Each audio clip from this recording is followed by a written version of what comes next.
Bakit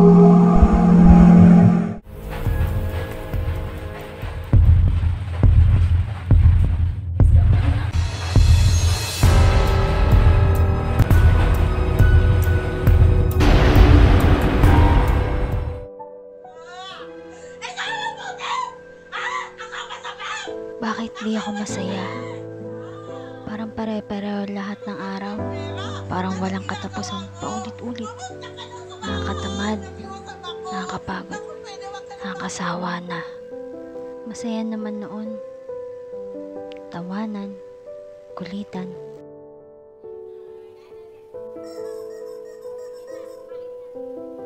Ngayon gigising ka sa umaga na para bang may kulang. Bigla na lang nawala ang saya. Lahat naglaho na.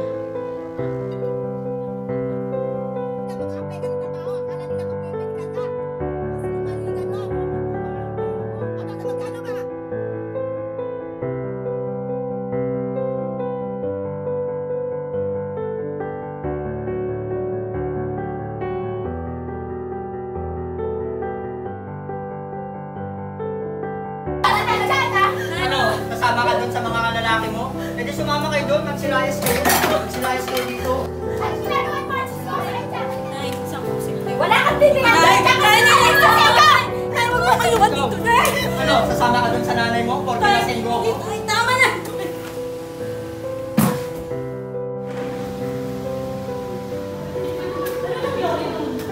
Bakit ganun yung lagi yung takot sa power? Hindi ako sa lumaras. Ano ba yun? Gusto niya lagi nag-isa siya, tapos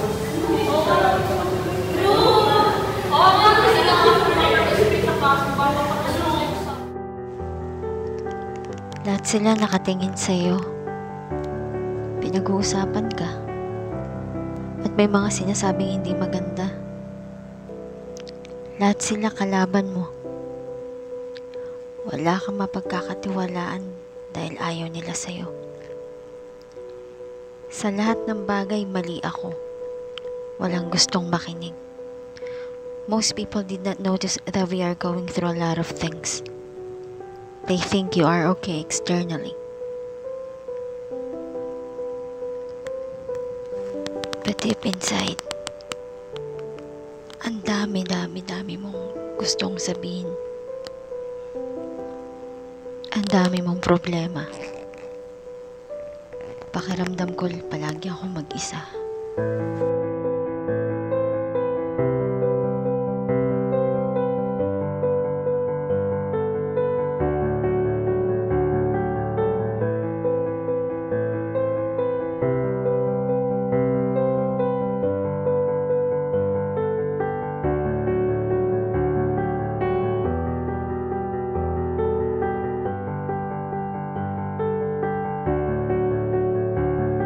Nay, may problema ako, Nay. Pwede ba tayo mag-usap?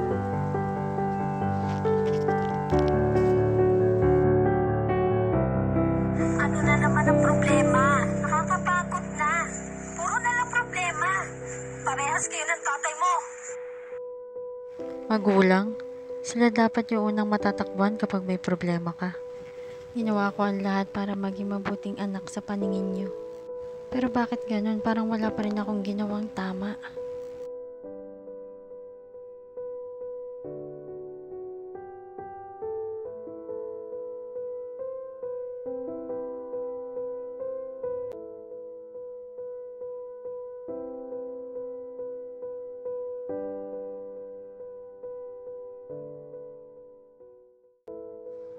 Tandaan mo to, wala kang kwentang anak.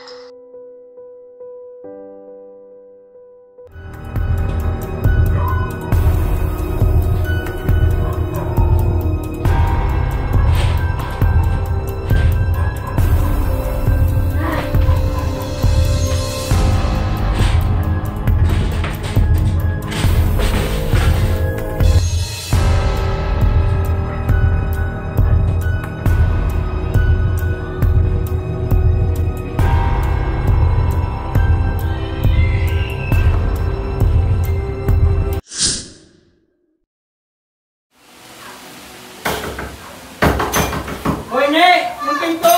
Kanina pa yun, ah!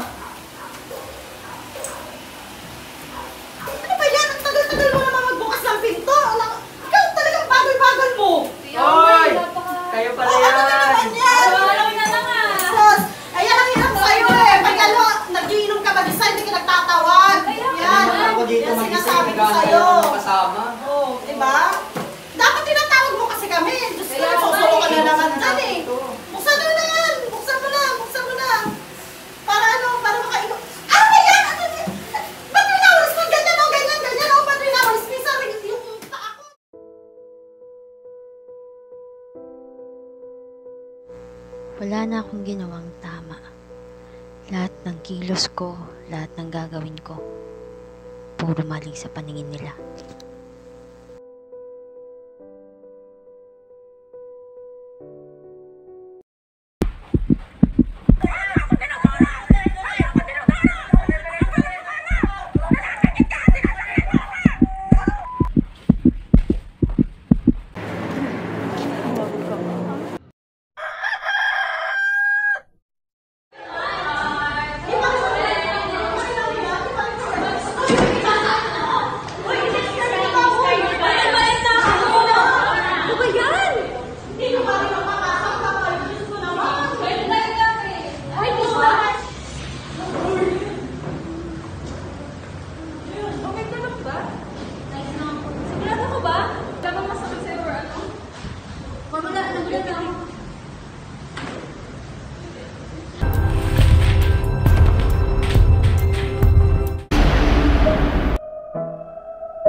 Mayan, magpakamatay ka. Total, wala ka naman kwenta eh. Wala kang kwenta.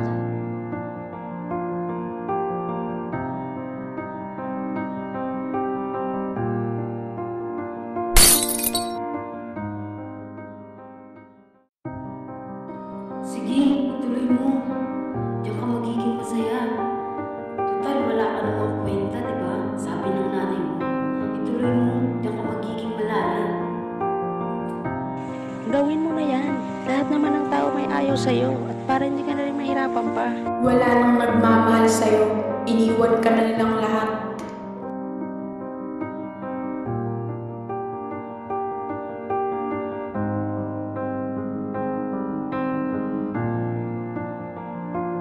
Ituloy mo na yan.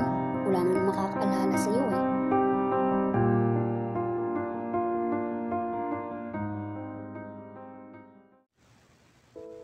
Ginawa ko ang lahat pero hindi pa rin sapat. Siguro nga may mali pa rin sa akin. Siguro nga walang nakakaintindi. Isa ako mapagpanggap na kaya ko ang lahat. Masaya ako sa harap ng iba. Nakaya kong lutasan lahat ng problema. Hindi pala. Kailan ko ba mararamdaman ng dating masaya? Pati sarili ko hindi ko nakilala. Laging may bumabagabag sa isipan kong mga taong ginamit lang ako. Hindi nila ako mahal. Wala silang pakialam sa akin. May tanungin kung okay lang ba ako? Kaya ko pa ba? Walang nagpapahalaga sa akin. Na kahit anong paglilibang ko sa sarili ko, nananatili pa rin ang lungkot sa isip at sa puso ko. Akala ko malakas ako. Malakas ako pero pagod na ako. Pagod na ako sa mundong ito. Nakakapagod na. Wala naman malulungkot pag nawala na ako eh.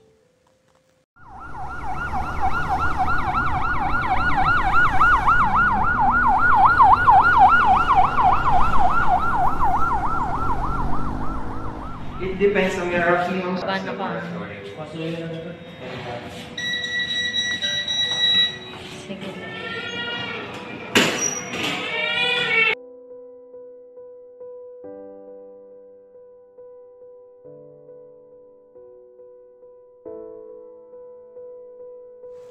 I know I have purpose in this world. Alam ko may nagmamahal pa sa akin ng totoo. Alam ko ang Diyos ay lagi kong kasama sa lahat ng oras. Ay lagi siyang nasa tabi ko. Hindi na ako muling magpapalamon sa depresyon. Lalaban ako. Kahit kasing lakas pa ng alo ng problemang dumating. Kakayanin ko. Lilipas din ang lahat. Most of the time, hindi sumasang-ayon o pumapabor ang sitwasyon sa atin o sa bagay na gusto natin. Sa bagay na gusto nating mangyari. Alam ko may plano ang Diyos para sa akin. Panginoong Diyos, salamat sa pagkakataon at mga oportunidad at pangalawang tsansa na in-offer mo sa araw na ito. Salamat sa pag-provide mo sa aming pamilya at hindi mo kami hinayaang magkawatak-watak. Huwag mo akong ibilang sa mga masasama na parang kalikuan ang mga ginagawa. Simula ngayon, ibibigay ko na sa iyo lahat ng buong-buo ang aking pagtitiwala. Ngayon, mapapalitan na ng saya sa loob ng aking pagkatao. Masasabi kong magaling na ako. Pinagaling ako ng mahal na Diyos. Salamat, Panginoon.